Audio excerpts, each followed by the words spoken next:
우리가 성경을 하나님의 그 특별한 계시의 말씀이라 그렇게 얘기를 합니다. 이 계시의 내용을 크게 세 가지 정도로는 꼭 기억을 하시고 성경을 보셔야 잘못 보지 않고 바르게 볼 수가 있겠죠. 성경은 우리에게 크게 세 가지를 계시해 주고 있습니다. 제일 먼저가 뭐냐면 하나님의 존재 자체를 우리에게 보여주고 있어요. 성경을 보면서 하나님 어떤 분인지를 알려고 애쓰지 않으면 그러면 하나님은 달리 알 수 있는 방법은 없는 것입니다. 두 번째는 그 하나님 존재뿐 아니라 하나님이 무엇을 하셨는가를 좀 보라는 거예요. 그래야지 우리가 그 하나님의 성품을 알 수가 있죠. 참되시다, 선하시다, 참 의로우시다, 아름다우시다, 사랑이시구나, 참 은혜로우시구나, 이런 걸 우리가 알 수 있게 되는 이유는 딴 데 있는 것이 아니고 그분이 하신 일들을 보면 얼마든지 알 수 있다는 것입니다. 그리고 이제 우리가 그 하나님에 대해서 또 하나님 하신 일들을 알게 되어주고 난 다음에 우리에게 바라시는 그 뜻이 있어요. 하나님의 뜻이라고 하는 것을 달리 표현하게 되어지면 우리가 하나님 앞에서 어떻게 살 것인가에 대한 하나님의 요구가 계시되어 있다는 것입니다. 하나님의 그 바람이. 그래서 성경은 끊임없이 하나님을 믿는 이 성도들은 어떻게 살아야 하는가, 거기에 대한 얘기를 끊임없이 하고 있는 거예요. 이 세 가지의 큰 계시라는 틀을 가지고 성경을 보면 어렵지 않게 그 내용들을 파악할 수가 있을 것입니다. 그것이 아니라 성경에서 자기 욕심을 이루는 어떤 방법을 찾으면 결코 그 방법은 찾아내지도 못할 뿐더러 그렇게 해석되는 모든 해석은 결국은 자기 욕심, 곧 그 탐심이 우상 숭배가 되고 마는 것입니다. 그러니까 하나님을 믿는다고 하면서도 여전히 우상 숭배하듯이 그렇게 신앙생활 할 수 있는 일들도 얼마든지 있다는 것이죠. 오늘 이제 베드로 우리가 전서 4장, 5장 내용을 함께 살피게 될 텐데 특별히 지난번 잠깐 언급을 하고 넘어갔습니다만은 오늘 있는 본문하고 같이 읽으면 오해가 될 부분이 있어서 잠깐 앞으로 돌아갔다가 우리 4장으로 다시 넘어오도록 합시다. 3장에 보면 19절 있지 않습니까? 그가 또한 영으로 가서 옥에 있는 영들에게 선포하셨다 할 때 이 옥은 필라케, 그러니까 낙원도 아니고 음부도 아니다 하는 말씀을 드렸죠. 여러분 우리 본문에는 일부러 빼버렸는데 사도신경을 보게 되어지면 영어를 보면 into the hell이란 말이 나와요. 지옥으로 가셨다가 그런 표현이 나옵니다. 그런데 헬로 번역하면 안 되는 것이죠. 왜냐하면 예수님께서 지옥을 가신 게 아니고 어디 가셨다는 거예요? 필라케, 여기를 가신 거예요. 그런데 영어에는 거기에 대한 어떤 이 표현이 없어서 그렇게 되고 만 것입니다. 이제 오늘 우리가 읽었던 본문에도 그거 나오는데 죽은 자에게 복음이 전파되었다 하니까 이 앞에 있는 내용과 연결을 해서 이 필라케에 있는 자들에게 예수님께서 복음을 전하신 것인가? 그러면 죽은 자들에게도 복음을 전할 수가 있는가? 그러면 죽은 자들을 위하여 기도할 수도 있는 것인가? 이런 식의 오해가 많이 생기는 거예요.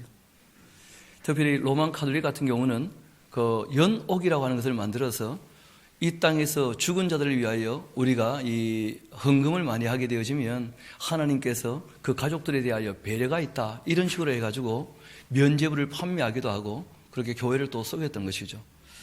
그래서 때로 어떤 본문은 문화가 좀 다르고 또 언어가 달랐었기 때문에 번역할 때 조금 어렵게 번역된 부분들이 없지 않아 있습니다. 제가 봤을 때 베드로께서 어렵게 썼다고 보지 않습니다. 이유는 본인이 어려운 걸 알지 못하시기 때문에 이분은 너무 정갈하게 누구나 알만하게 이렇게 썼는데, 근데 우리가 그 당시 배경을 잘 이해하지 못하면 쉽게 알아듣지 못하는 말들이 간혹 있는 것이죠. 그래서 오늘 우리 4장 본문부터 차근차근 좀 살펴보면서 우리 신앙의 중요한 기준과 함께 정말 하나님께서 요구하시는 것이 무엇인지, 또 우리가 그렇게 해서 주님의 뜻을 따르려면 어떤 자세가 필요한지 우리가 함께 살펴보면 좋겠습니다. 그리스도께서 이미 육체의 고난을 받으셨다. 잘 아시는 것처럼 예수님께서 우리의 죄와 허물 때문에 고난 받으시고 십자가에 달려 돌아가시기까지 했죠. 그러니까 너희도 같은 마음으로 그 갑옷을 입어야 한다. 너희들도 얼마든지 이 땅에 살 때에는 고난이 있을 수가 있을 것이고 심지어는 순교의 잔도 마셔야 할 것이다. 왜냐하면 이때가 네로 박해 때였거든요. 그러니까 지금 이 베드로 전서를 쓸 때에는 유언처럼 쓴 거예요. 내가 이걸 쓰다가 잡혀갈 수도 있겠다 하는 그런 마음을 가지고 이 말씀을 쓰신 거예요. 죽음을 눈앞에 보고 있으면서 우리 주님을 생각하면 우리가 이 땅에 어떤 고난이 닥친다 할지라도 우리가 충분히 넘어서고 이겨내야 하지 않겠는가, 그런 얘기를 하고 있는 것입니다. 이유는 육체의 고난을 받은 자는 그 죄를 그쳤기 때문에 그렇게 얘기를 하셔요. 여러분, 이게 이제 예전 한글판에는 이렇게 되어 있었습니다. 이는 육체의 고난을 받은 자가 죄를 그쳤다. 그래서 그 부분을 이제 어떤 식으로 해석을 했었느냐 하면, 예수님께서 고난 받으셨기 때문에 우리 죄가 그친 게 아니겠는가, 이렇게 이제 봤었어요. 원어는 그때 조금 다릅니다. 그래서 이 개정판이 이 부분은 번역을 훨씬 잘해 놓은 거예요. 이는 육체의 고난을 받는 자는 하는 것이 옳은 번역인데, 왜냐하면 육체의 고난을 받은 자가 죄를 그쳤다 하는 것에 좀 전에 얘기했던 것처럼 우리의라고 하는 그런 표현이 전혀 없게 되어지면 예수님이 죄를 지으시다가 죄를 그친 것처럼 이렇게 되고 마는 거예요.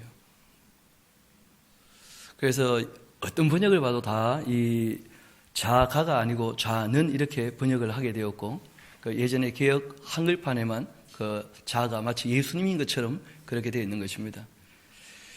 여러분, 실상은 우리가 이제 이 땅에서 그 세상 사람들과 다르게 살기 위하여 신앙을 갖게 되었을 때, 이 당시도 마찬가지였죠, 그렇죠? 신앙을 갖게 되었다는 것이 뭐냐면 죄를 그치고 이제 주님의 뜻을 따르기로 한 거예요. 그러면 이 세상에서는 그런 사람들에게 뭐가 닥쳐나는 것입니까? 고난이 닥친다는 거예요. 얼마든지.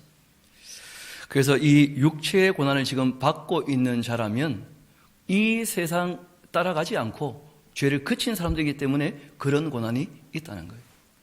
그래서 우리 예수님도 고난을 받으셨다면 우리가 그것을 갑옷으로 삼고 거기에 대하여 두려워하지 말아야 될 것이다, 이 말씀을 하는 것입니다.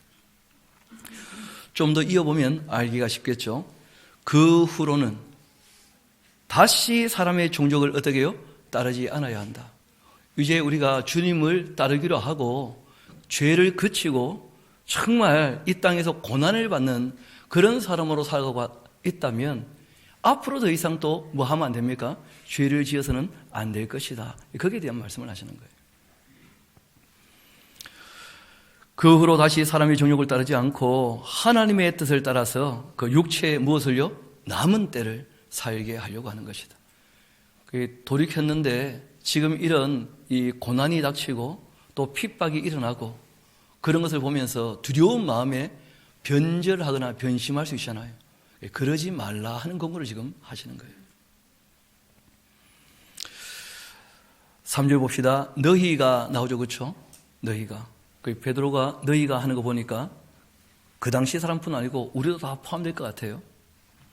음란과 정욕과 술 취함과 이 방탕과 향락과 무법했던 우상 숭배를 하여 이방인의 뜻을 따라 행한 것은 지나간 때로 족하다.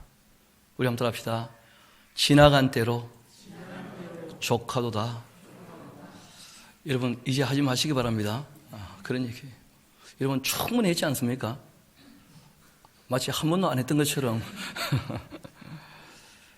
여러분, 우리가 세상에 살았던 이런 이 모습들을 은근히 자기의 영웅담 비슷하게 포장을 해가지고 그렇게 이제 얘기하고 하는 일들을 갖고 있는데, 그건 우리가 본받을 것도 아니고 따라갈 것도 아니고 자랑할 만한 것도 아니죠. 너무 부끄러운 일이에요.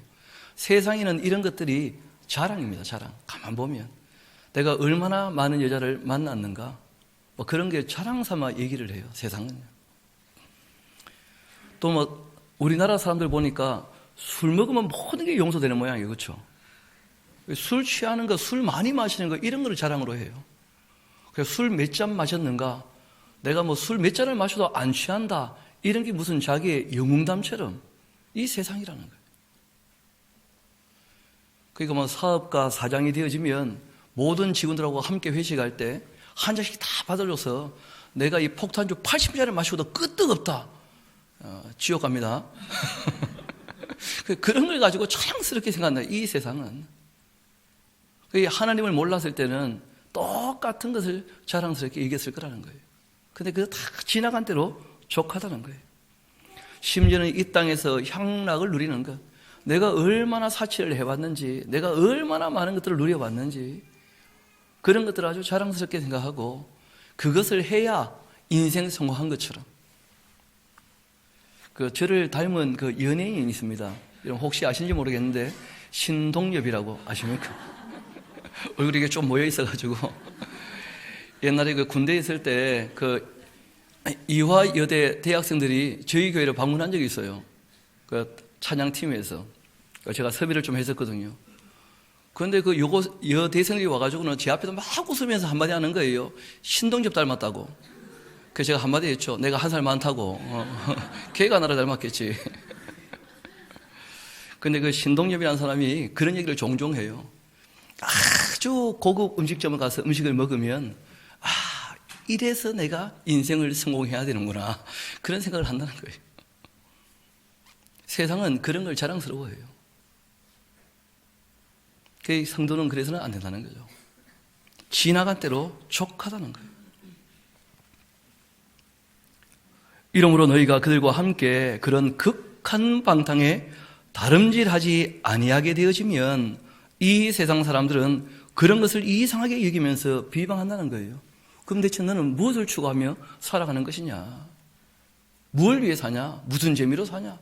이런 걸 자꾸 물어보면서 비방한다는 거예요, 오히려. 우리는 말씀 배우는 것이 가장 즐거운 줄 믿습니다. 한 7번만 아멘 하신 것 같은데 보니까. 주님 말씀 따르는 것이야말로 우리 삶의 참된 기쁨인 줄 믿습니다. 우리는 그것을 추구하고 살아가는 사람들이죠, 실제로. 세상과 다르다는 거예요. 그들이 이 산자와 죽은 자를 심판하기로 예비하신 이에게 사실대로 다 고하게 될 거다. 주님 앞에 가게 되어지면 이 땅에서 살았던 모든 삶을 다 알게 되는데, 여러분 두 가지를 꼭 기억하셔야 됩니다. 이 여러분 사람이란 존재 자체가 육체가 있고 또 뭐가 있다고 얘기합니까? 영혼이.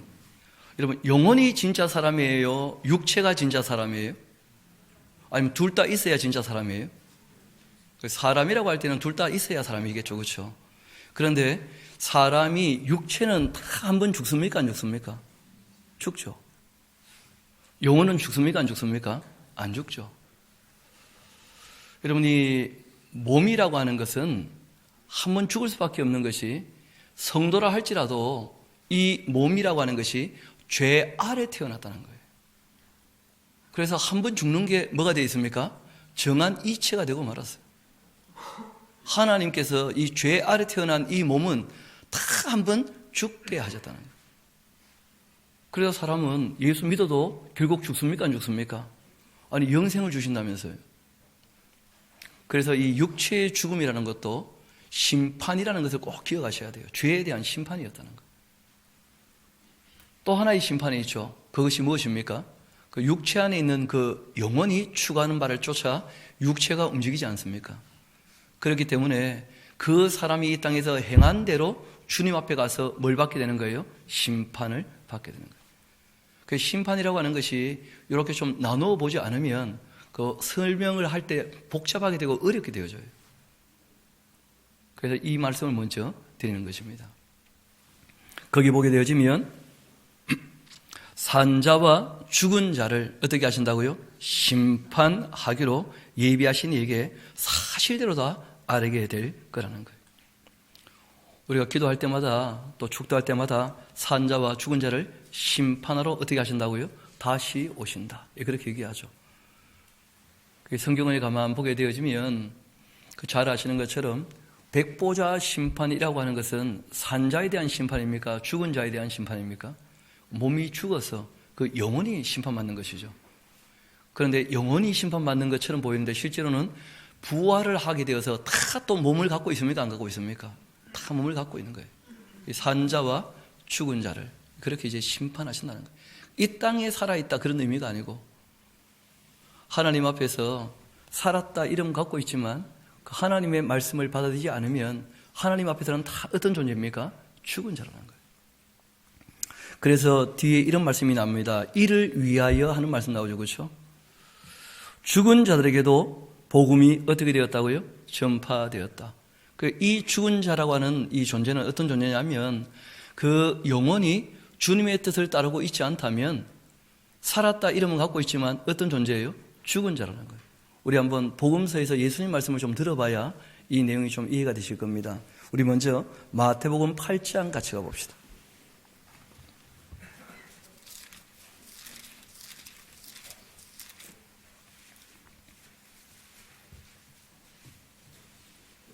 우리 8장 22절 보면 이런 말씀이 있죠. 21절 22절 읽어드릴게요. 제자 중에 또 한 사람이 이르되 주여 내가 먼저 가서 내 아버지를 장사하게 허락하옵소서. 그때 예수님께서 이런 말씀하십니다. 죽을 자들이라 되어 있습니까? 죽은 자들이라고 되어 있습니까? 죽은 자들이 그들의 죽은 자들을 장사하게 하라. 죽은 자가 어떻게 죽은 자를 장사합니까? 그러니까 예수님을 따르지 않는 자라면 어떤 자라는 거예요? 이미 죽은 자라는 거예요. 그 영혼이 하나님과 관계없는 존재라는 거예요. 그들에게 그 죽은 자들을 장사하게 하고 너는 나를 따라오고 있다면 죽은 자가 아니니까 그렇게 이제 말씀을 하신 겁니다. 너는 나를 따르라 그렇게 하신 것이죠. 우리 또 한 곳 가봅시다. 요한복음 5장 한번 같이 가봅시다.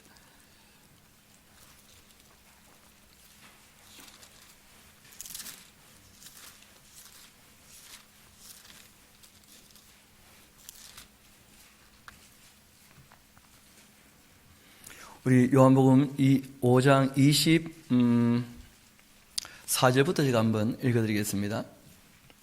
내가 진실로 진실로 너희에게 이르노니 내 말을 듣고 또 나 보내신 이를 믿는 자는 영생을 얻었고 심판에 이르지 아니하나니 사망에서 생명으로 어떻게 되었다고요? 옮겨졌다.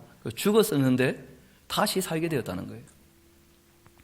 진실로 진실로 너희에게 이르노니 죽은 자들이 하나님의 아들의 음성을 들을 때가 오는데 곧 이때라. 듣는 자는 어떻게 될 거라고요? 살아나리라. 그러니까 지금 예수님 앞에 있는 자들이 살아있는 자라는 거예요? 죽은 자라는 거예요? 그죠? 하나님의 뜻을 알지 못하기 때문에 이미 죽은 자들이라는 거예요. 예수님 말씀은. 그런데 그들이 예수님 말씀을 듣고 어떻게 할 수 있다는 거예요? 다시 돌이켜 살아날 수 있다는 거예요. 그러니까 성경에서 이 죽은 자들이라고 얘기할 때 말 그대로 육체가 죽어서 그 영혼이 음부에 가 있는 또는 좀 전에 얘기했던 필라케 옥에 가 있는 이런 사람을 얘기하는 것이 아니라는 거예요. 거기서 얘기하는 죽은 자들은. 조금 더 이어봅시다. 아버지께서 자기 속에 생명이 있음같이 아들에게도 생명을 주어 그 속에 있게 하셨고 또 인자됨으로 말미암아 심판하는 권한을 주셨느니라. 이를 놀랍게 여기지 마라. 무덤 속에 있는 자가 다 그 음성을 들을 때가 온다. 그렇죠? 그러니까 이때 무덤 속에 있는 자라고 하는 말은 어떤 표현입니까? 관용적 표현이죠. 여러분 사람이 죽으면 육체는 무덤에 가지만 영혼은 어디로 가 있습니까? 낙원이나 음부에. 그 사람 육체 덩어리가 뭘 듣겠습니까? 그러니까 실제로 이 사람이 살아있다 할지라도 그 영이 주님을 따르고 있지 않다면 어떤 자라는 거예요? 무덤에 있는 자들이라는 거다.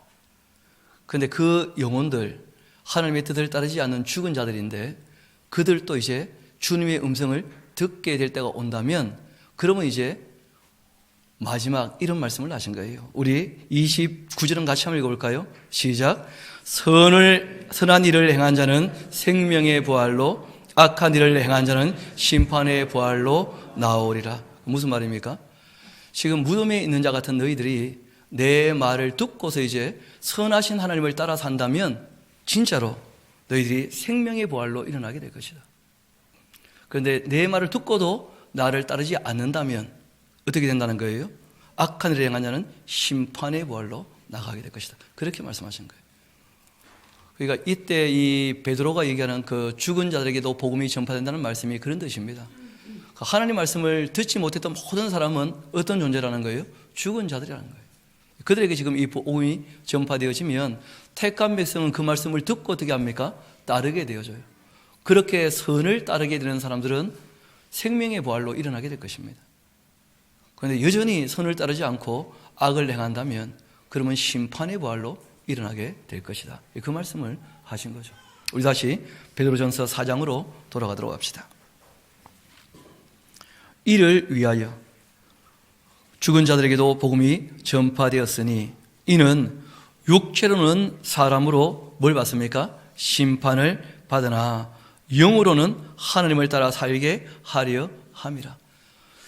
말씀드렸던 것처럼 이 땅에서 우리가 하나님을 믿는다 할지라도 그 육체는 다 한 번 죽습니까? 안 죽습니까? 그래요. 그러나 그 속에 있는 영이 이제 누구를 따라 살기를 원하신다는 거예요? 하나님을. 우리가 말씀을 읽고 듣고 배워서 이 말씀을 전하고 말씀을 따라 살게 되어진다 할지라도 이 땅에서의 우리의 몸은 다 한 번 죽습니까? 안 죽습니까? 그게 중요해요. 왜냐하면 이단자들 중에 사람은 예수님이 영생한다고 했으니까 절대 안 죽을 거다 이렇게 거짓말 치는 이단들이 의외로 있습니다. 이 나라에도. 그 신천지도 안 죽을 것이다 이런 식으로 이제 얘기를 한다는 거죠. 그리고 조심해야 됩니다. 전혀 그렇게 되어 있지 않습니다. 육체는 어떻게 된다고요? 다 심판을 받게 됩니다. 그러나 그 영혼이 정말 주님을 따라 살기를 원하는 것이죠. 끝까지. 7절을 봅시다. 만물의 마지막이 가까이 왔으니 그러므로 너희는 정신 차리고 근신하여 기도해야 한다. 무엇보다도 뜨겁게 서로 어떻게 하라고요? 사랑하라. 사랑은 허다한 죄를 어떻게 합니까? 덮어주는 거예요. 여러분 이때가 고난의 때거든요. 여러분 고난의 때인데 베드로가 경험해 봤잖아요.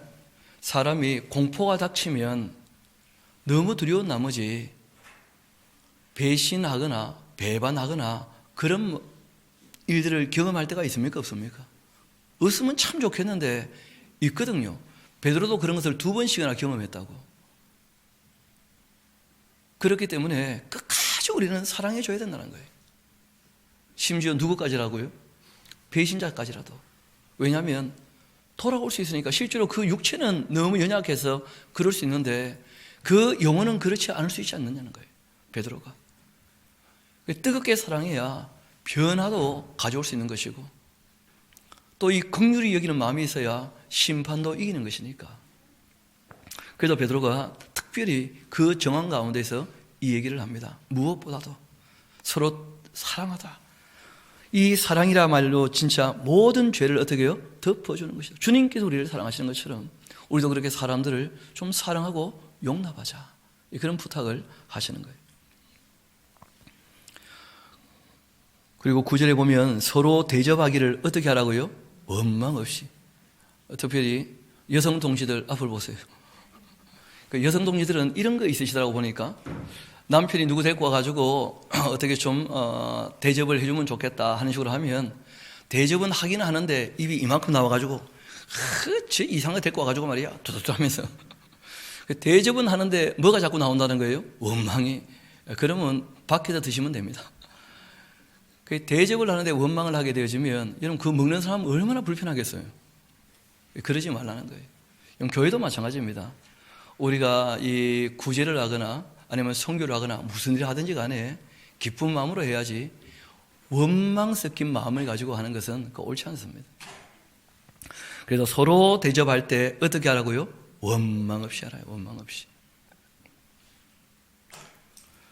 또 각각 은사를 받은 대로 참 중요하죠. 이거 하나 적어 놓으세요. 한번 따라 할까요? 남의 은사에 관여하지 말자. 굉장히 중요한 얘기입니다. 그러니까 자기 맡은 일을 잘하면 되고 다른 사람들이 하는 일에 관해서는 참 잘했겠지. 그렇게 우리가 믿어주고 그리고는 주님께 맡겨놓는 게 참 중요해요. 여러분 내가 다 안 해도 내가 다 안 채워도 주님께서 얼마든지 채워주십니다. 기회가 얼마든지 있는 것이고 얼마든지 일할 수 있어요.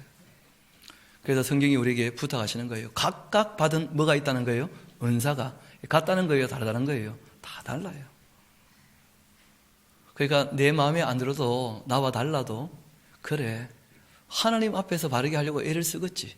이걸 다 그냥 믿어주고 뜨겁게 사랑하고, 그리고 혹시 죄가 있고 허물이 있다 할지라도, 부족하다 할지라도 어떻게 하라는 거예요? 좀 덮어주면서. 왜냐하면 하나님께서 다 알고 계시거든요. 우리가 알게 모르게 모든 걸 다 자기가 하려고 그래요. 여러분, 우리가 최선을 다할 수 있지만 우리가 하나님께 맡길 줄 알아야 됩니다. 그렇지 않으면 마음의 힘을 얻지 못해요. 이 참 부끄러운 얘기인데, 며칠 전에 제가 좀 이 스트레스가 있었던 모양이에요. 갑자기 빠다닥 소리가 나죠. 눈 빡 떴는데 보니까 제가 이빨을 갈고 있더라고. 누굽니까? 스트레스 주는 분이 대체. 제가 얼마나 놀랐는지. 아니, 나름대로 마음을 늘 털고 씻고, 그리고 뭐 기도하고 잠자리 들고 그런다고 생각했는데, 알고 보니까 주님께 맡기지 못한 게 있는 거예요. 담임이다 보니까 책임을 져야 되겠다, 이런 이 짐이 있으니까 나도 모르게 스트레스가 받았던 모양이라. 우리 집 사람이 요즘에 아무 말 안 해요. 그래서 폭발할까 봐. 사람이 연약하더라고. 각각 은사가 다 다른 거예요. 주어진 일에 최선을 다하면 되는 것인데, 모든 것에 대해서 다 내가 관여하고 내가 다 그냥 잘하고 싶으니까 그게 알고 보면 욕심이고 욕심. 주님 앞에 맡겨놓을 필요가 있는데, 각각 은사가 다 다르다. 그 받은 대로 하나님의 여러 가지 은혜를 맡은 선한 청지기 같이, 그 다음 중요하죠. 서로 봉사하라. 여러분, 서로 섬겨주는 것으로 끝내야 돼요. 자꾸 내 욕심대로 따라오게 하면 안 되고 내가 그를 섬기면 되는 거예요. 서로 봉사하는 거예요. 이게 신앙인의 자세죠. 만일 누가 말을 한다고 한다면 그 줄쳐놓으세요. 하나님의 말씀을 하는 것 같이. 여러분, 내 입에서 이런 표현이 나오면 될 것인가? 마치 하나님이 우리에게 말씀하듯이 우리가 그 말씀을 전하듯이 그렇게 얘기를 하라는 거예요. 말을 할 때. 또 누가 봉사하려면 하나님이 공급하시는 힘으로 하는 것 같이, 뭐 내가 했다, 그런 마음이 있으면 안 돼요. 주님께서 일할 능력을 주셨겠지. 참 고맙다. 그렇게 일을 해야죠. 이것이 범사에 예수 그리스도로 말미암아 하나님이 영광을 받으시게 하려 함이니 그에게 영광과 권능이 세세 무궁하도록 있느니라. 아멘. 그렇게 하신 거예요. 사랑하는 자들아, 너희를 연단하려고 오는 불시험이 있다는 거예요. 불시험. 제가 보니까 이번 수능이 불수능이었다면서요. 불시험이 있는 거예요. 불시험. 특별히 어려운 시험이 있는 거예요. 그런데 그 시험은 뭐 때문에 온다고요? 연단을 위하여. 그러니까 염려하지 말라는 거예요. 왜냐하면 우리가 감당하지 못하는 시험은 허락지 않으시거든요. 또 시험 받을 때 피할 기도 내시는 것이니까 우리가 주님께 맡겨놓는 자세가 꼭 필요해요. 그게 하나님을 믿는 것이죠. 사랑하는 자들아, 너희를 연단하려고 오는 불시험을 이상한 일 당하는 것 같이 이상히 여기지 마라. 오히려 너희가 그리스도의 그 고난에 참여하는 것으로 어떻게 하라고요? 좀 고난인데 즐거워집니까? 별로 아멘이 안 되는 모양이죠. 저는 요즘에 조금 이게 무슨 말인지 아는 것 같아요. 요즘에 조금. 그럼 제가 이제 일을 해보기도 하고 그 말씀을 또 전하기도 해보잖아요. 그렇죠? 어제도 쭉 말씀을 전하고 하는데 한 7시간까지 서 있어서 이 요한계시록 같이 다 정리를 했었거든요. 뭐 앉아 계시는 분들은 염려를 꽤 하시더라고. 목사님 힘들지 않으시냐고. 저는 참 기쁨이 충만했어요. 하나님의 일을 한다는 것이 고난스러워 보이지만 실제로는 큰 즐거움이지 않겠는가. 여러분, 모든 봉사가 우리에게 고난을 요구하는 것이겠지만 우리가 주님을 바라보며 즐겁게 주님 앞에서 일할 수 있게 되기를 소망합니다. 그것이 우리의 신앙의 자세죠. 그리스도의 고난에 참여하는 것으로 오히려 즐거워라. 이때는 이제 환난과 핍박에 대한 문제이기도 하죠. 그렇죠? 그러나 하늘의 상이 있는 것을 기억한다면 즐거워할 수 있다는 거예요.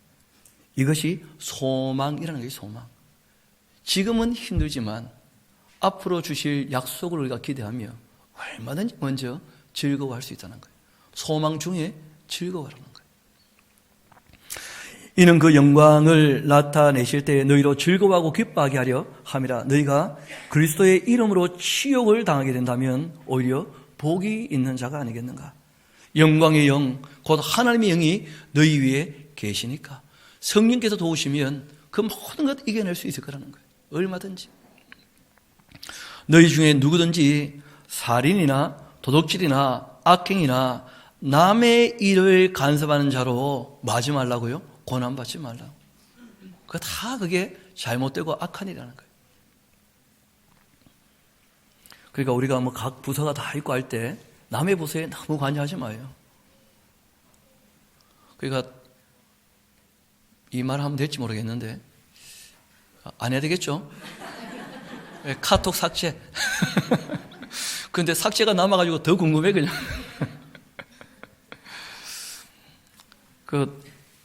예전에 저희 교회는 아닙니다. 저쪽 딴 교회.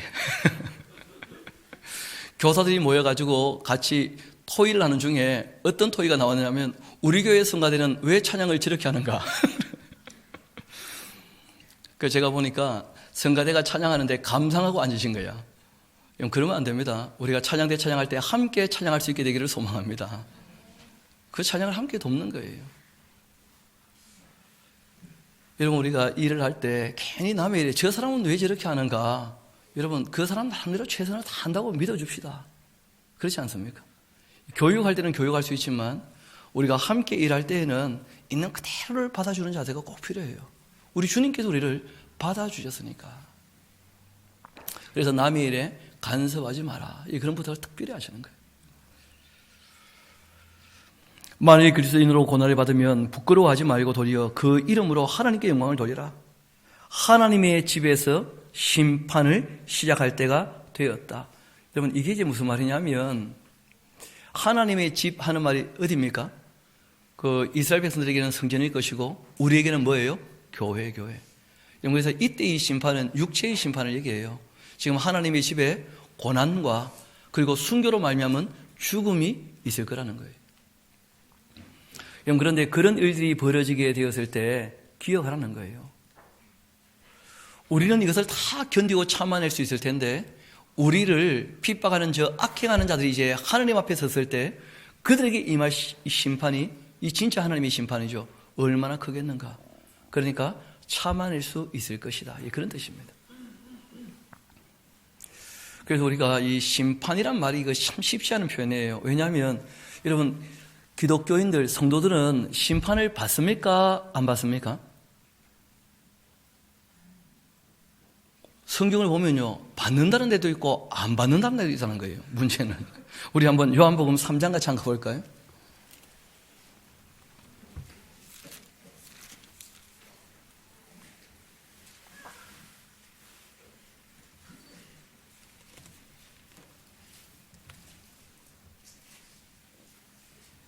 우리 16절부터 18절까지 같이 한번 읽어봅시다. 시작. 하나님이 세상을 이처럼 사랑하사 독생자를 주셨으니 이는 그를 믿는 자마다 멸망하지 않고 영생을 얻게 하려 하심이라.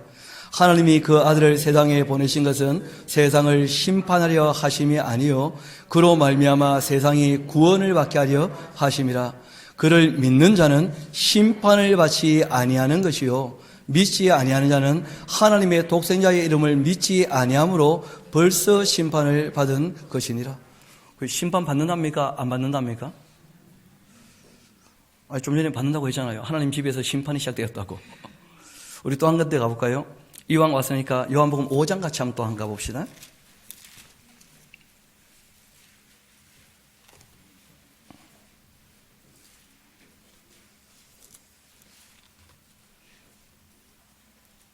우리 5장 24절 같이 한번 읽어봐요. 시작. 내가 진실로 진실로 너희에게 이르노니 내 말을 듣고 또 나 보내신 이를 믿는 자는 영생을 얻었고 심판에 이르지 아니하나니 사망에서 생명으로 옮겼느니라. 뭐 같지 않는다는 거예요? 그래서 좀 전에 우리가 육체에 대한 문제하고 영혼에 대한 문제를 좀 나누어 얘기를 했던 거예요. 여러분, 이 영혼이라는 것은 심판받지 않습니다. 왜냐하면 예수님께서 재림하실 때 어떻게 되어져요? 부활하게 되잖아요. 그리고 또 휴가 되어지면 불이 붙은 유리바닥 어디로 갑니까? 건너편으로. 그러니까 심판받지 않는다는 거예요. 그런데 중요한 것은 각 사람이 행한 대로 또 뭐 하셔요? 그러니까 이게 똑같이 그냥 심판으로 번역할 수밖에 없는 거예요. 왜냐하면 그때는 똑같은 단어를 썼기 때문에 그래요. 그러니까 우리가 굳이 이걸 조금 나누어 표현한다면 성도들에게는 평가가 있어요. 각 사람이 행한 대로 어떻게 하신다는 거예요? 갚으신다는 거예요. 여러분, 할 일을 안 하는 자들은요, 종인데 해야 될 걸 안 한다. 그러면 성경에 이런 표현이 있습니다. 많이 맞을 것이요. 이런 표현이 있어요. 그러니까 지옥 간다 이런 이 얘기가 아니고 영혼은 구원을 얻는데 그가 이 땅에서 했던 모든 일들에 관하여 뭘 받는다는 거예요? 평가를. 그래서 천국에도 뭐가 있다는 거예요? 큰 자가 있고 작은 자가 있다는 거예요. 여러분, 또 구원 중에 어떤 구원도 있어요? 부끄러운 구원도 있다는 거예요. 그게 이제 성도에 대한 심판에 대한 이야기예요.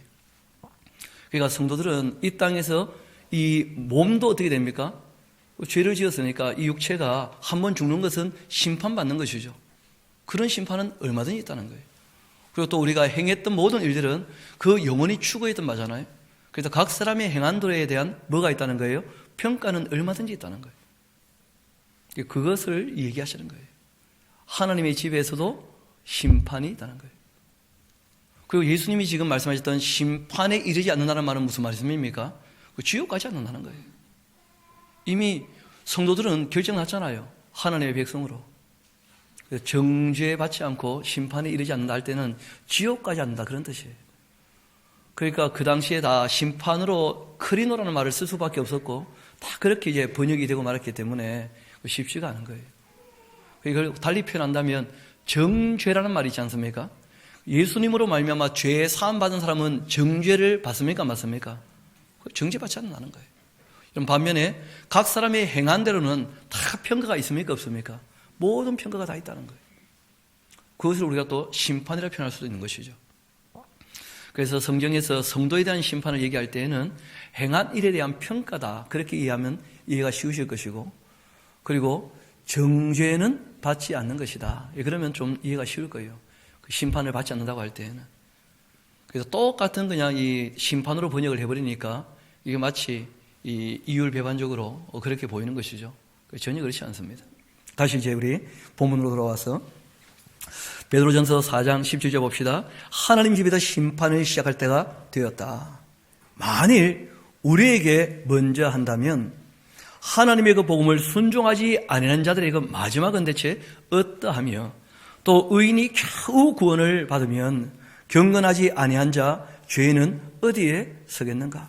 그러므로 하나님의 뜻대로 고난을 받는 자들은 또한 선을 행하는 가운데 그 영혼을 미쁘신 창조주께 어떻게 하라고요? 의탁하라는 거예요. 우리가 이 땅에 살아갈 때 하나님의 그 심판을 우리가 다 알지 못하거든요. 그러니까 우리가 하나님을 따른다고 최선을 다하고 난 다음에는 하나님의 결정이 가장 옳다는 것을 믿고 다 맡겨놓으라는 거예요. 주님 손에 맡겨놓으라. 늘 했던 말 기억하실 겁니다. 우리가 남을 어떻게 하지 말자고요? 정죄하지 말고 내가 마음의 재판을 먼저 해버리지 말라는 거예요. 우리가 다 알지 못하니까. 그래서 우리가 하나님 앞에 서게 될 터인데 하나님의 이 판결이 가장 옳으니까 우리 한번 합시다. 하나님의 손에 모든 것을 맡깁니다. 예수님이 하신 말씀이잖아요. 내 영혼을 아버지 손에 의탁합니다. 왜냐하면 이 땅에서 그 몸은 예수님도 죽으셨다는 거예요. 한번. 그 몸은 예수님은 자신의 죄 때문에 죽으신 게 아니잖아요. 우리 죄를 대속하시려고. 그런 일들이 있을 때에도 그 영혼은 아버지께 부탁하셨던 것처럼 우리도 하나님께 맡겨놓을 줄 알아야 돼요. 그렇지 않으면 인생이 너무 고달파게 돼요. 너무 고달프게. 우리가 다 감당 안 되거든요, 실제로. 그래서 뭐 그런 말 있잖아요. 너무 착한 척도 하지 말고, 너무 잘하는 척도 하지 말고, 뭐 그런 얘기들이 있지 않습니까? 각 사람이 받은 은사대로 최선을 다하고 난 다음에는 하나님께 맡겨놔야 돼요. 이어봅시다. 너희 중 장로들에게 권하는데 나와 함께 이런 장로님께 말씀하는 거 다 잘 들어야 됩니다. 왜냐하면 젊은 사람들은 장로님들이 하시는 거에다가 플러스 더 해야 돼요. 몰랐죠? 이유가 있어요. 젊은 사람들은 어른들 하는 것을 본받거든요. 그러니까 거기에서 이제 플러스 알파가 돼야 돼요. 옛날 어른들보다 더 못하다 그러면 안 돼요. 그 옛날 어른들보다는 조금 더 잘해야 돼. 왜냐하면 본을 보고 다 배울 거니까. 옛날 어른들은 아무것도 없는데 맨 땅에다 헤딩하셨잖아요. 그거보다는 더 잘해야 돼요. 젊은 사람들은. 당연히. 별로 아멘할 마음이 없는 모양인데 보니까. 너희는 너희 중 장로들에게 고난의 특별히 나와 함께 장로된 자, 이 그리스도의 고난의 증인, 나타날 영광에 참여할 자인데 너희 중에 있는 하나님의 양무리를 그렇게 치되, 양무리를 때리라 그런 뜻이 아닙니다. 친다 이게 아니고 양무리를 돌본다, 먹인다 이런 뜻이에요. 억지로 하지 말아라. 이건 기쁘게 해야 돼, 기쁘게. 또 하나님의 뜻을 따라서 어떻게 해요? 자원함으로 일을 하라. 또 더러운 이득을 위하여 하지 말고 기꺼운 마음을 가지고 일을 하라. 맡은 자들에게 주장하는 자세를 취하면 안 된다. 이 주장하는 자세라는 것이 뭐냐면 주인 행세하면 안 된다는 거예요. 제가 믿기로는 우리 하나님께서 주인 되시는 줄로 믿습니다. 저희 교회는 다 주님의 뜻을 따르기 때문에 아무도 주장하면 안 돼요. 내 생각이 어떠든지 자기 생각을 주장해서는 안 돼요. 뜻을 보이는 정도로 하고 실제로 뜻을 나타내기 전에도 주님의 뜻에 합당한가 이걸 먼저 생각해서 주님의 뜻이 이러이러하다 하면 우리가 이렇게 하는 게 합당치 않겠습니까? 이렇게 얘기를 하는 것이 옳죠. 모든 모임에 있어서. 사람이 주장하면 안 돼요. 저희 교회 표현은 딱 하나죠. 그냥 평생 하는 표입니다. 주님의 뜻을 따르는 교회. 사람의 뜻이 중요하잖아요. 사람이 하는 일은 잘 될 때도 있고 안 될 때도 있고 옳을 때도 있고 틀릴 때도 있고 누구도 보지 못합니다. 하나님의 뜻만이 온전해요.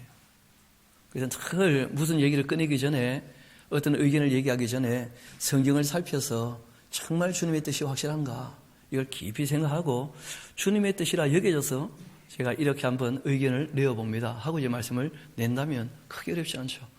사람 위에 군림하려고 하는 주인 행세하는 그런 자세를 가지면 안 된다. 이건 바울이 얘기하는 거짓 선지자의 가장 기본적인 모습이죠. 그렇죠? 그래서 바울이 사도행전 20장에 그런 말씀을 하셔요. 밖에서부터 들어오는 이리에 대해서 이 장로님들, 감독관들이 어떻게 됩니까? 다 파수하고 막아야 될 것이고 진리를 보호하기 위해서. 두 번째는 하나님 말씀을 어그러뜨려 가지고 자기를 따르게 하려고 하는 사람들도 나타날 수 있다는 거예요. 위험한 일이죠. 그렇죠? 목사도 장로 중에 한 직분이거든요. 실제로는 말씀을 먹이는 사람이니까. 그래서 목사들이 자기를 따르게 만들려고 애쓰는 모습을 항상 볼 수 있다는 거예요. 정말 주의해야 되겠죠. 어제도 말씀드렸는데 저희 교회 보니까 저희 교회는 목사 따르는 사람은 거의 없는 것 같아요. 제가 믿기로는 우리 주님을 다 따르는 줄로 믿습니다. 그렇게 한번 요한계시록 읽자고 모으자고 근데 제가 보니까 올 사람 다 왔고 들은 분 다 들으신 것 같아요. 여러분 다 알고 계시죠? 그런 줄 우리가 확실히 믿겠습니다. 정말 주님의 뜻을 따라야 돼요. 하나님 말씀을 알고 있다면 그 실행하면 충분한 겁니다. 늘 그냥 배우는 자리에 앉아있는 게 다가 아니거든요. 뭐 알았으면 행하면 되는 것이죠. 뭐. 이어봅시다. 양무리를 그렇게 돌보되 맡은 자들에게 주장하는 자세로 하지 말고 양무리에 뭐가 되라고요? 본이 되어야 한다. 본이. 저 같은 경우는 하나님 말씀을 함께 알고 또 하나님 말씀을 전하는 일에 저처럼 여러분들도 다 할 수 있게 되기를 소망합니다. 이건 정말 저의 소망이에요. 적어도 샤론교회 성도들이라면 하나님 말씀 모르는 것이 없도록 다 알고 이 말씀을 전하는 데까지 그렇게 갈 수 있다면 참 좋지 않겠는가. 이거는 저의 꿈 같은 거예요. 꿈은 이루어진다. 이거 이제 바로 한번 애써 볼 텐데 그런 거죠. 본이 되어라. 본이. 그러니까 적어도 제가 7시간 서서 설교하고 이제 계속 다 전하는 걸 보여드렸으니까 보신 분들은 다 할 수 있게 되기를 소망합니다.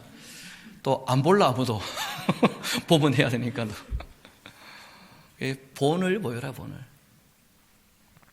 남들 보고 뭐 하시오 할 필요 없이 본을 보이면 돼요. 이렇게 하는 것이다. 그러면 충분한 것이죠. 그러면 목자장이 나타나시고 그때 시들지 아니하는 영광의 관을 얻게 될 것이다. 젊은 자들아 어떻게 해요? 이와 같이 나오잖아요. 그러니까 본을 봤다면 거기에 플러스 알파가 있어요. 그렇죠? 장로님들께 어떻게 하라고요? 순종해야 돼. 젊으니까. 왜냐하면 다 주님의 뜻이라고 믿어도 해석은 본인이 하는 거예요. 맞습니까? 그렇잖아요. 그러니까 연륜이 있는 어른들 얘기를 좀 들어주는 게 좋아요. 그리고 다 서로 겸손으로 허리를 동여라. 하나님은 교만한 자를 제대하시되 겸손한 자들에게는 은혜를 주신다. 이 청년뿐 아니고 이 젊은 자 할 때 장년까지 다 포함됩니다. 그러니까 힘이 있게 되어지면 의외로 사람들이 교만할 수 있다는 거예요. 자기가 뭘 다 할 수 있는 것처럼. 그러지 말라는 거죠. 그러므로 하나님의 능하신 손 아래에서 겸손하라. 때가 되면 너희를 높이실 것이다. 우리 7절은 다 함께 같이 읽어봅시다. 시작. 너희 염려를 다 주께 맡기라. 이는 그가 너희를 돌보심이라. 이게 실제로 베드로 전서의 결론이에요. 여러 가지 얘기를 내가 다 했겠지만 그러나 주님께 다 맡겨야 될 거다. 무엇을요? 염려를. 그럼 왜 염려를 주님께 맡겨야 됩니까? 적어놓으세요. 염려가 생기니까. 하나님 다 아셔요, 그걸. 염려가 우리에게 있다는 거 다 아시거든요. 그러니까 부탁하신 거예요. 그 염려가 있겠지. 그러니까 하나님께 맡길 줄 알아야 돼요. 그러지 않으면 너희가 염려를 끌어안고 있다가 이빨이나 갈고 앉았을 거라고. 그런 얘기죠, 뭐. 하나님께 맡길 줄 알아야 돼요. 이는 그가 너희를 돌보아 주시기 때문에 여러분 하나님께서 저와 여러분을 돌보시는 것이 믿어지십니까? 정말 그걸 믿으셔야 돼요. 그럼 염려를 맡겨놓을 수 있어요. 근신하라 깨어라. 너희 대적 마귀가 우는 사자같이 두루 다니며 삼킬 자를 찾고 있다. 정신 차리고 살아가야 돼요. 맑은 정신으로. 제가 보니까 그렇더라고요. 사람이 염려가 있거나 걱정이 있거나 근심이 있거나 그러면 잠을 깊이 잘 못 자요. 얘기했잖아요. 일을 하다가 불떡 일어났다고. 그 잠을 깊이 못 자면 다음날 몽롱합니다. 그러면 아무 일을 못 해요. 그렇죠? 그러면 그날 또 피곤해서 잠이 더 안 와요. 피곤하면 또. 그럼 악순환이 계속 반복되는 거예요. 악순환. 제가 보니까 오늘 좀 말짱해 보이죠? 염려를 맡겨놓고 왔어요. 하나님께 다 맡길 줄 알아야 돼요. 왜냐하면 주님께서 우리를 돌봐 주시니까 진짜로. 정신 차리지 않으면 그러면 늘 이 마귀에게 쏘가 살게 되는 거예요. 맑은 정신으로 살면 그러면 염려가 다 주님께 맡겨놓을 수 있게 돼요. 염려를. 미워하는 마음도 다 씻어낼 수가 있는 것이고 근신하고 끼어 있어야 됩니다. 그렇지 않으면 감정이 움직이는 대로 움직여서 마귀의 밥이 되고 마는 거예요. 마귀가 제일 좋아하는 게 두 가지가 있다고 말씀드렸죠. 하나는 뭐냐면 욕심내는 것. 두 번째는 뭐냐면 미워하는 것. 이거 두 가지는 마귀의 밥이에요. 이런 게 우리 마음에 있으면요 반드시 틈을 비집고 들어옵니다. 이 마귀가 우는 사자같이 두루다니며 삼키자를 찾으니까 너희는 믿음을 굳건하게 해서 그 마귀를 대적해야 한다. 이는 세상에 있는 너희 형제들도 동일한 고난을 당하는 줄을 알기 때문이다. 세상에서는 당연히 고난이 있습니다.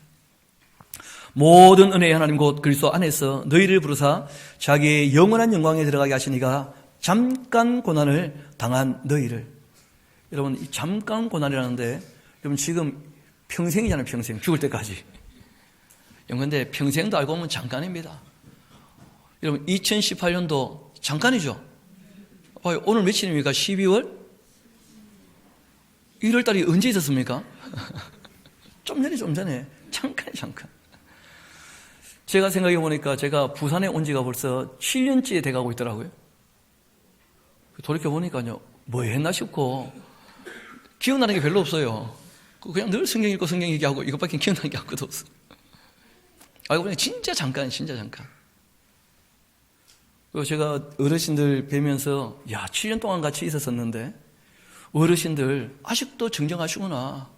진짜 뭐 세월이 지난 것처럼 보이지만 잠깐의 걸 잠깐. 여러분 천년이 길어 보이지 않습니까? 여러분, 아담 같으면요, 천년이요, 그냥 일생이에요, 일생. 잠깐이에요, 잠깐. 2000년 해봤자 두 사람이 일생이에요, 그냥. 아담하고 노아가 살았으면 2000년 다예요, 그냥. 그렇잖아요. 진짜 잠깐이에요. 예수님께서 속히오리라 2000년 넘어가잖아요. 속히. 하나님의 시간은 우리가 너무 달라요. 또 지나보면 진짜 다 잠깐인 거예요. 그 잠깐 고난을 당한 너희를 친히 온전하게 하시고 굳건하게 하시고 강건하게 하시며 터를 견고하게 하실 줄 믿습니다. 이거 우리의 신앙이죠. 하나님이 그렇게 하실 거예요. 그렇기에 우리의 하나님 그 권능이 세무공토록 있어 영원히 영광 받으시기를 소망합니다. 우리 하나님께 그렇게 영광을 돌리는 것이죠. 내가 신실한 형제로 아는 실로안으로 말미암아 너에게 간단히 써서 권한다. 어디서 많이 봤던 표현이죠. 베드로가 이 바울의 글을 많이 공부했거든요. 그래가지고 이 바울이 썼던 표현을 그대로 쓰시는데 본인도 5장 써놓고는 뭐라고 썼어요? 간단히 썼다. 간단. 이것이 하나님의 참된 은혜임을 증언하는데 너희는 이 은혜에 굳게 서야 한다. 이 실로아노가 신라죠, 신라. 바울이 1차 전도 여행을 할 때 함께 이제 나서고 그때부터 계속 같이 했던. 근데 이분이 지금 어디에 와 있는 거예요? 베드로에게. 실로아노. 또 택하심을 함께 받은 바벨론에 있는 교회. 지난 시간 말씀드렸죠. 이 바벨론은 영적 바벨론 로마 아니라고 했을 때 그냥 바벨론이에요. 너에게 문안하고 내 아들 마가도 그렇게 한다. 지금 보니까 마가도 함께 있죠. 마가도. 너희는 사랑의 입맞춤으로 서로 문안하라. 여러분 이러면 안 됩니다. 문화가 달라요. 문화가 이 입을 함부로 맞추면 큰일 납니다. 그쪽 지역 사람들은 뭐 그게 일상이니까 좀 아쉽죠, 그렇죠? 한국에 태어난 게. 너희는 사랑의 입맞춤으로 서로 문안하라. 이 문화적 차이입니다. 그래서 안에 있는 너희 모든 이에게 평강이 있을지어다. 아멘. 말씀을 마무리 지읍시다. 여러분 지금 베드로 사도가 얘기하는 것이 뭐냐면 참된 소망을 품고 살아갈 때 그 소망이 참되다라고 하는 것은 하나님께서 약속하신 것이 있기 때문이라는 거예요. 정말 하나님께서 약속하신 것이 있다면 우리가 바라는 것들이 실제이니까, 실상이니까 그렇다고 한다면 거기에 이를 때까지 이 땅에서 잠시 고난이 있겠지만 모든 면제를 주님께 맡겨놓고 너희들이 할 일들에 관하여 최선을 다하며 그렇게 주님의 뜻을 끝까지 따를 수 있으면 좋겠다. 그렇게 부탁하신 거예요. 이 베드로가 죽음을 앞두고 남겼던 이 유언의 말씀에 대해서 우리가 마음에 새기며 그렇게 주님을 따라 살 수 있게 되기를 소망합니다. 우리 함께 기도하도록 하시겠습니다. 아버지 하나님, 참으로 감사합니다. 주님께서 저희들에게 주님의 사람 베드로를 통하여 공부하신 내용들을 함께 살펴보게 되었습니다. 믿음의 사람이었던 이 베드로가 흔들리고 넘어지고 끼어지고 하다가 주님께서 주신 참된 소망을 알고 난 다음에 정말 굳건하게 서서 편치 않게 주님을 따르는 삶을 저희들이 함께 보게 되었습니다. 저희들도 베드로처럼 우리가 가진 이 소망을 다른 사람들에게 다 전하며 설명하며 그렇게 주님의 영광을 드러내며 주님의 뜻을 따르는 데 부족함이 없게 도와주옵소서. 모든 것을 주님께 의탁합니다. 또한 감사를 드립니다. 이 모든 말씀을 우리를 사랑하시는 예수님 이름으로 기도합니다. 아멘. 우리 다 함께 일어나셔서 찬송가 328장 우리 같이